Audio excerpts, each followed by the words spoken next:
Good evening, everyone. Today, what I want to do for my commemorative speech is I want to take time to honor my father. Give you a little bit of background about him. He became a Christian when he was 23 years old. He then went to the Master's Seminary after he got out of the Air Force. So he married my mom when he was in the Air Force. They both went to California, to Los Angeles, where my dad was enrolled at the Master's Seminary.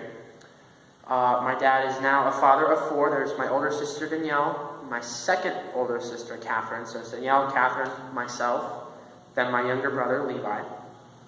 And my dad has been a pastor for 15 years in this building at Grace Church. Three of the things that I want to identify about my dad today are three of his qualities: his patience, his kindness, and his love for the people around him. So some of you know my dad, and I could go all day long talking about my dad's patience and just how patient he is with just everyone. So any of you who know him could back me up at this moment if I needed you to. One thing I want to highlight is his patience with me and my family. So on more than one occasion, after a long day at school or a hard day at school or at work, me or one of my family members or all of us at the same time will come home just having a rotten day, and we need to vent and cry and scream and yell and whatever we need to do, and my dad just listens to us. Even if he's had a hard day at work as well, he listens to us, and he doesn't try to fix everything, at least not right away. What I come to him for is advice, wisdom, help. And my dad is a great source of all of those things, and so that is what I'm asking him to do, is help me fix something. And nowadays, Noah, you're an adult. You need to fix this yourself. You're not going to be in my house the rest of your life. You need to learn how to fix this. But when I do really need help, he's there to help me. And some people that I know, they try to fix it before I'm even done talking about it, and that kind of gets under my skin. But I can't think of the last time my dad has done that to me. And so I really appreciate that he knows when to listen, and he knows when to talk and give advice. So that's one thing that I really love about my dad. He helps people here at church, as he is the head pastor. So every Sunday, almost every Sunday, he preaches. I say almost every Sunday because we have a new assistant pastor on staff here as of this month. He preaches most Sundays. Right after his services, he waits in the back of the auditorium, waiting for the young people to come up to him and talk about the sermon with him and ask questions, and waiting for the old people on their canes and their little walkers to make it to the door to say, "Oh, you did a great job," or "What the heck were you talking about?" And so oftentimes, and this has happened before, there's been confusion with a lot of different people because either my dad accidentally misspoke, or they just don't understand the passage, or they all need to talk about it more. And so sometimes he'll devote a second Sunday service to the same passage of the Bible.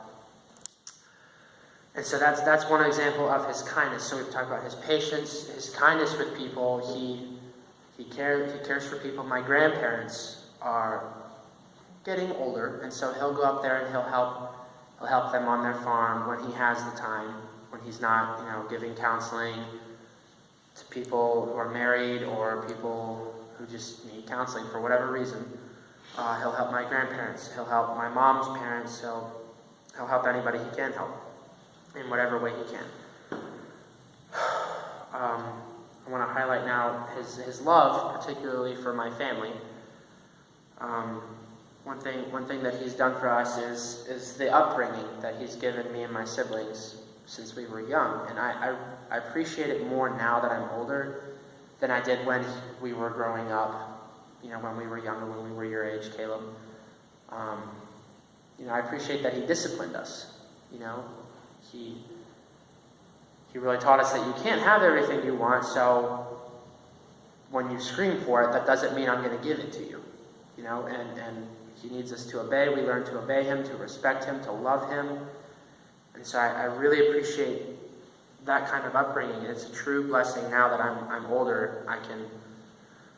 I've learned a lot from him.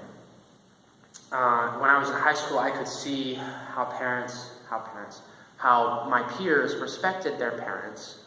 It seemed like they didn't respect their parents at all, to be honest, or the things that they gave them. You know, I saw one kid throw his iPhone at the wall and then stomp on it on the ground. His attitude seemed very, not much the kind of attitude that I wanted to have. And I sometimes have that attitude, but my dad is there, and he's patient, and he's kind, and he still loves me, even when I do things that I shouldn't do. And so I really love that about my dad. I can see, it's a nice thing to be able to see my dad's love for my family, even today, as my siblings and I are kind of going our separate ways. My sisters are older now. One of them lives in Indiana, the other one is in Williamsburg. I'm here, but I'm getting married next year and I'm taking off. My younger brother is about to graduate high school. So we're kind of leaving, and just recently, you know, we were very small, and you know, he was still putting us on his lap to watch a movie together. You know, I can't do that. I'm like, he's about this tall compared to me. I can't do that now. But you know, it's hard for him to let us go. You know, and because he loves us, and so to be able to see that love for us, you know, and sometimes he gets a little teary-eyed when we want to, you know, when we could be having a family night and we want to go hang out with friends, you know, he gets a little teary-eyed sometimes because we're getting bigger, we're growing up, and we're leaving. And that's a good thing. That's what's supposed to happen, but it's nice to be able to see how much he loves us, especially in that fact. So, anyway, thank you. I appreciate it. So, that's it. Let's see how long it was. 6 minutes. That's pretty good.